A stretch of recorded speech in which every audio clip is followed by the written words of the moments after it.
Hello friends, आज के video में हम सीखेंगे ITR4 कि ITR4 कैसे ऑनलाइन फाइल करेंगे। इससे पहले मैंने वीडियो बनाया था जिसमें मैंने आप लोगों को बताया था कि ITR1 कैसे फाइल करेंगे। आज हम सीखेंगे ITR4 जो कि बिजनेस और प्रोफेशंस के लिए की जाती है, उसको ऑनलाइन कैसे फाइल करेंगे। इसके लिए हम इनकम टैक्स के पोर्टल पे आ गए हैं। यहाँ पे हम जाके सबसे पहले अपना असेसमेंट ईयर सेलेक्ट करेंगे। असेसमेंट ईयर सेलेक्ट करते ही यहाँ पे ऑप्शन आता है ऑनलाइन या ऑफलाइन का। यहाँ पे हम ऑनलाइन मोड को सेलेक्ट कर लेंगे। अब ऑनलाइन मोड सेलेक्ट करने के बाद यहाँ पे हमारे पास ऑप्शन आ जाती है ITR फाइल करने की। आज हम सीखेंगे ITR4, तो यहाँ पे ITR4 को सेलेक्ट करेंगे और प्रोसीड विद ITR4 पे क्लिक कर देंगे। तो आप देखेंगे यहाँ पे जैसे ही हमने क्लिक किया, यहाँ पे एक पॉपअप मैसेज आ गया है जिसमें ये लिखा हुआ है कि please note the new tax regime has the default tax regime. कि जो न्यू टैक्स रिजीम है वो डिफॉल्ट टैक्स रिजीम है। अगर आप न्यू टैक्स रिजीम में जाना चाहते हैं तो आपको ये जितनी भी सेक्शंस दी हुई हैं और डायरेक्शंस दी हुई हैं 80C 80D 80U, ये भी आपको कोई भी डायरेक्शन नहीं मिलेगी। तो मेक श्योर कर लें कि आप ओल्ड रिजीम में जाना चाहते हैं या न्यू टैक्स रिजीम में। अब यहाँ पे आते हैं, यहाँ पे आपसे कुछ क्वेश्चन पूछे जाते हैं कि are you filing the income tax return for any of the following reason, कि आपकी इनकम टैक्स फाइल करने का क्या रीजन है। तो अगर पहला ऑप्शन दिया हुआ है taxable income is more than basic exemption, अगर आपकी बेसिक एग्जेम्पशन से ऊपर है तो आप यहाँ पे सेलेक्ट कर देंगे। इसके अलावा अभी आप ऑप्शन पढ़ेंगे कि ये ऑप्शन में अगर कहीं आप एप्लीकेबल होते हैं तो उस ऑप्शन पे क्लिक कर देंगे, नहीं तो फिर यहाँ पे अदर पे ऑप्शन क्लिक करने के बाद यहाँ पे आप कंटिन्यू पे क्लिक। अब जैसे आपने कंटिन्यू पे क्लिक किया, यहाँ पे एक पॉपअप मैसेज और आ जाता है कि income tax return is pre filled based on the information available for e filing, there may be a situation where the information may not be complete. कि यहाँ पे जो भी इंफॉर्मेशन आपको मिलेगी वो ऑटो फिल्ड मिलेगी, यानी प्री फिल्ड जो आपका यहाँ डेटा AIS और 26 में होगा उसके बेस पे यहाँ पे आपकी पूरी डिटेल आ जाएगी। लेकिन मेक श्योर कर लें कि जो भी आपका यहाँ डेटा आया हुआ है वो करेक्ट है और पूरा कंप्लीट है। तो इसके लिए आप 26S और AIS डाउनलोड कर लें। अब यहाँ पे आपके पास आता है कि आपको कौन सी सेक्शन में ITR फाइल करनी है। तो अभी हमारा ड्यू डेट है तो इसके लिए हमें सेक्शन 139(1) में ITR फाइल करनी होगी। यहाँ पे ये ऑटो डिफॉल्ट ही ऑप्शन आ रहा है। इसके बाद हम यहाँ पे नीचे आ जाएंगे। नीचे आप देखेंगे यहाँ पे पूछा गया है have you exercise of the 115 ABC opting और न्यू टैक्स रिजीम, क्या आप न्यू टैक्स रिजीम से ऑप्ट आउट होना चाहते हैं, क्या आप ओल्ड टैक्स रिजीम में जाना चाहते हैं। तो इसके लिए आपको कैसे तय करना है कि आपको ओल्ड टैक्स रिजीम में जाना है या न्यू टैक्स रिजीम में जाना है। इसके लिए हम यहाँ पे इनकम टैक्स की वेबसाइट है, यहाँ पे हम देखेंगे यहाँ पे ऑप्शन दिया हुआ है इनकम टैक्स कैलकुलेटर का। तो यहाँ पे इनकम टैक्स कैलकुलेटर पे हम क्लिक कर, अब यहाँ पे क्लिक करते ही हमारे पास इनकम टैक्स कैलकुलेटर ओपन हो जाता है। यहाँ पे हम अपनी पूरी डिटेल फिल कर देंगे कि हमें सबसे पहले तो हमें चूज कर लेना है ओल्ड टैक्स रिजीम में जाना है या न्यू टैक्स रिजीम में। असेसमेंट ईयर बड़ा ध्यान से सेलेक्ट कर लें। असेसमेंट ईयर हमारा होगा 25-26। यहाँ करने के बाद यहाँ आप अपनी इनकम की डिटेल पूरी फिल करके यहाँ पे डाल सकते हैं और उसके बाद जो भी टैक्स कैलकुलेट आएगा तो आप दोनों ही टैक्स रिजीम में जाके कैलकुलेट कर सकते हैं कि आपके लिए कौन सी टैक्स रिजीम बेनिफिट होगी। अगर आप न्यू टैक्स रिजीम में जाना चाहते हैं तो यहाँ पे इसे नो पे क्लिक कर देंगे और नीचे एक ऑप्शन ये भी दिया हुआ है, यहाँ भी आप नो कर देंगे। यहाँ पे लिखा हुआ है do you wish to opt out the new tax regime for the current assessment year, तो यहाँ पे भी ऑप्शन को आप नो कर देंगे। अब यहाँ नीचे आ जाते हैं, उसके बाद यहाँ आता है बैंक डिटेल। मेक श्योर कर लें कि आपकी जो बैंक डिटेल हो वो बिल्कुल ही करेक्ट फिल हो। उसको एक बार चेक कर लें कि आपकी जो भी यहाँ पे बैंक डिटेल दी हुई है वो बिल्कुल करेक्ट है या नहीं है। इसके लिए आप यहाँ पे क्लिक करेंगे तो यहाँ पे आप देखेंगे कि आपका जो भी बैंक की डिटेल होगी वो वैलिडेट होनी चाहिए। अगर वैलिडेट नहीं है तो आपका अगर कोई भी इनकम टैक्स का रिफंड बनता है तो वो आपके अकाउंट में क्रेडिट नहीं होगा। इसलिए देखिए यहाँ पे ऑप्शन दिया हुआ नॉमिनेटेड फॉर रिफंड, ये आपका ऑप्शन ब्लू होना चाहिए कि जो भी आपने अपनी बैंक डिटेल दी हुई है रिफंड्स के लिए वो यहाँ पे करेक्ट होनी चाहिए और वैलिडेट होनी चाहिए। अब हम आ जाते हैं यहाँ पे ग्रॉस टोटल इनकम के कॉलम पे। यहाँ पे आप देखेंगे यहाँ दिया हुआ है income from business and professions. अब यहाँ पे 3 सेक्शन दिए हुए हैं, income from the business under section 44AD, income from profession section 44ADA और presumption income for goods carriage 44AE।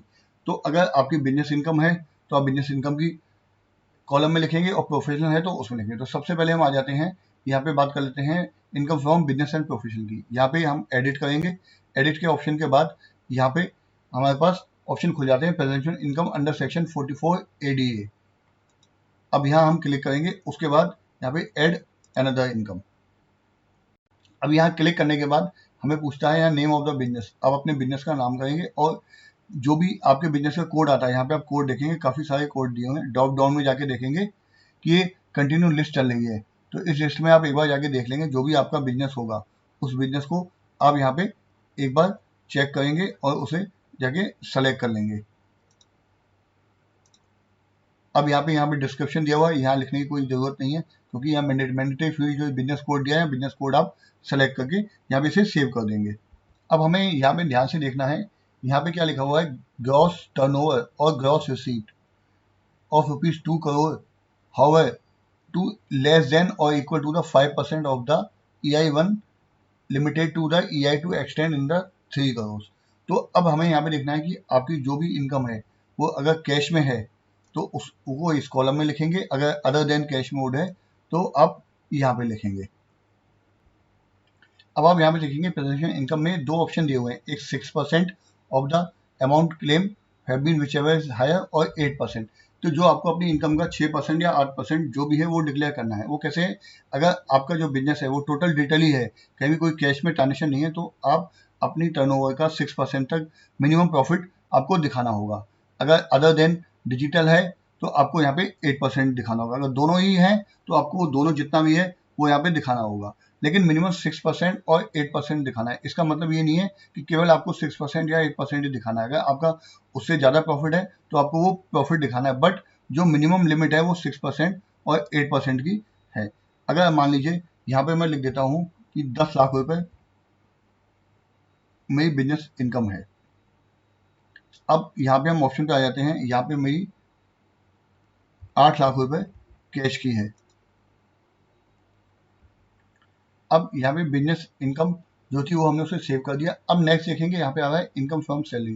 अगर आपकी कोई सैलरी की इनकम है तो वो भी आप यहाँ ले सकते हैं। यहाँ पे एडिट के ऑप्शन में जाके आप क्लिक करेंगे या यहाँ पे आपकी आ जाती है सैलरी। अगर सैलरी आपकी सेक्शन 171 के अंतर्गत है तो वो आप यहाँ सैलरी की इनकम भी डाल सकते हैं। और इसके अलावा अगर आपको क्या कहते हैं, इसमें कोई भी डिडक्शन लेनी है तो आपको ओल्ड टैक्स रिजीम सेलेक्ट करना होगा, नहीं तो आपको न्यू टैक्स रिजीम सेलेक्ट करना होगा। वो उसके लिए मैंने आपको बता दिया कि आपकी जो भी इनकम है उसको आप एक बार इनकम टैक्स कैलकुलेटर पे जाके कैलकुलेट कर लें और उसके हिसाब से ओल्ड या टैक्स न्यू टैक्स रिजीम को चूज करें। अब यहाँ पे मैंने सैलरी की इनकम लिख दी है। अब आप नीचे जाके देखेंगे कि जैसे ही यहाँ पे नीचे ऑप्शन आता है तो डिडक्शन जो हमें है 75,000 की स्टैंडर्ड डिडक्शन मिल जाती है। मैंने यहाँ पे न्यू टैक्स रिजीम सेलेक्ट किया है, इसलिए यहाँ पे हमें जो डिडक्शन है 75,000 की मिल रही है। ओल्ड टैक्स रिजीम में ये डिडक्शन है 50,000 की। अब यहाँ पे जाके हम इसे सेव कर देते हैं। अब आप देखेंगे यहाँ बिजनेस और सैलरी की इनकम आ गई। अगर आपकी कोई हाउस प्रॉपर्टी है उसके से भी कोई इनकम है तो वो भी आप यहाँ लिख सकते हैं।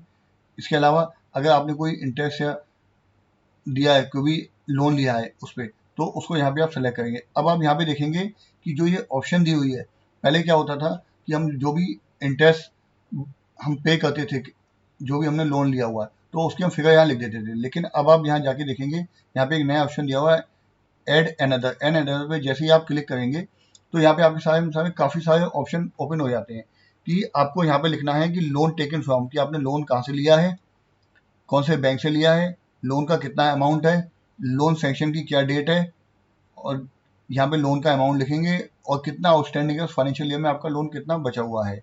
उसके बाद यहाँ पे आप डिडक्शन क्लेम करेंगे। तो अब आप ऐसे डिडक्शन क्लेम नहीं कर सकते जब तक आप पूरी डिटेल इसमें फिल नहीं कर देते हैं। इसके बिना आप डिडक्शन क्लेम नहीं कर सकते। ऐसे हम नीचे आ जाते हैं। नेक्स्ट आता है income from other sources.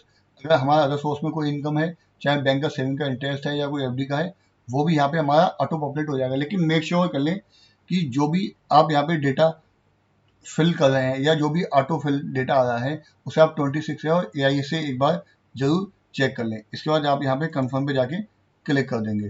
Confirm पे क्लिक करने के बाद आप देखेंगे यहाँ पे आपके सभी ऑप्शंस की जो डिटेल है वो फिल हो जाएगी। उसके बाद अगर आपने कोई भी एडवांस टैक्स पे किया हुआ है या कोई भी सेल्फ असेसमेंट टैक्स पे किया हुआ है तो उसकी कैलकुलेशन यहाँ पे आ जाएगी। इसके बाद अगर आपका कोई लॉन्ग टर्म है तो उसकी आप डिटेल यहाँ फिल कर देंगे। उसके बाद यहाँ जाके प्रोसीड पे जाके इसे क्लिक कर देंगे। तो इस तरीके से आपने देखा कि बिजनेस प्रोफेशन की इनकम पे आपको 6% और 8% जो भी आपकी इनकम है वो आपको यहाँ पे फिल करनी है। अब हम यहाँ पे नेक्स्ट समझ लेते हैं इनकम फ्रॉम प्रोफेशनल्स, अगर आप कोई प्रोफेशनल है, प्रोफेशनल कौन है, सीए है, डॉक्टर्स हैं, जो भी प्रोफेशनल्स हैं, उनकी यहाँ पे presumption income section under section 44 ADA के अंतर्गत आएगी। यहाँ पे आप जाएंगे, यहाँ पे एड अनदर पे क्लिक कर देंगे। एड अनदर पे क्लिक करने के बाद आपको यहाँ पे बिजनेस का नेम पूछेगा और बिजनेस कोड पूछेगा। आप यहाँ पे ड्रॉप डाउन पे जाएंगे, सेम प्रोसेस वही है। ड्रॉप डाउन पे जाके आप यहाँ पे सेलेक्ट कर लेंगे। यहाँ पे आपको सब ऑप्शन दिए हुए हैं। अब हम यहाँ से सेलेक्ट कर लेते हैं मेडिकल क्लिनिक। अगर आप मेडिकल क्लिनिक है, आपको अपने बिजनेस का नाम बताना होगा, वो यहाँ पे आप फिल कर लेंगे। उसके बाद यहाँ पे आप इसे सेव जाके पे क्लिक करके सेव कर देंगे। अब आप यहाँ पे देखेंगे कि यहाँ पे दो ऑप्शन दिए हुए हैं, एक 50 लाख की टर्नओवर का और एक 75 लाख की टर्नओवर का। अगर आपकी कैश में रिसीव होती है तो यहाँ पे आप क्या कहते हैं 50% तक अपना जो भी है अमाउंट दिखा सकते हैं। इसके अलावा अगर आपका अदर देन मोड है तो आपकी 75 लाख तक की है। अब यहाँ पे नीचे आप देखेंगे presentation income under section 40 50% of और the amount claim whichever be earn whichever is higher. जो भी आपकी अमाउंट है, यानी आपको इसमें 50% तक की आपको गवर्नमेंट छूट दे रही है कि अगर आपकी इनकम मान लीजिए 50 लाख रुपए है तो आप यहाँ पे अपना 25 लाख रुपए तक इनकम शो कर सकते हैं। फिर यहाँ जाके सेव के बटन पे क्लिक कर। तो ये मैंने आपको प्रोसेस बताया कि ITR 4 कैसे फाइल करेंगे। अगर आपको इसमें कहीं भी कोई दिक्कत परेशानी आती है तो डिस्क्रिप्शन बॉक्स में मैंने नंबर दिया हुआ है, वहाँ से आप मुझे कॉल कर सकते हैं या कमेंट्स बॉक्स में भी हेल्प ले सकते हैं। अगर आपने मेरे चैनल भोजवानी टैक्स कंसल्टेंसी को विजिट नहीं किया तो एक बार जाके विजिट करें, और यहाँ पे काफ़ी सारी इन्फॉर्मेटिव वीडियो दी हुई हैं, उन्हें जाके देखें और इसका बेनिफिट लें। और इन वीडियोस को अपने रिलेटिव और फ्रेंड्स को भी शेयर करें, जिससे कि वो भी इसका बेनिफिट ले सकें। अगर आपने मेरे चैनल को सब्सक्राइब नहीं किया तो एक बार चैनल को सब्सक्राइब जरूर कर दें, जिससे कि आपको daily income tax, GST, TDS, accounting से रिलेटेड इन्फॉर्मेटिव वीडियो मिलती रहें और आप अपनी नॉलेज को इन्हांस करते रहें। और थैंक्स फॉर वॉचिंग।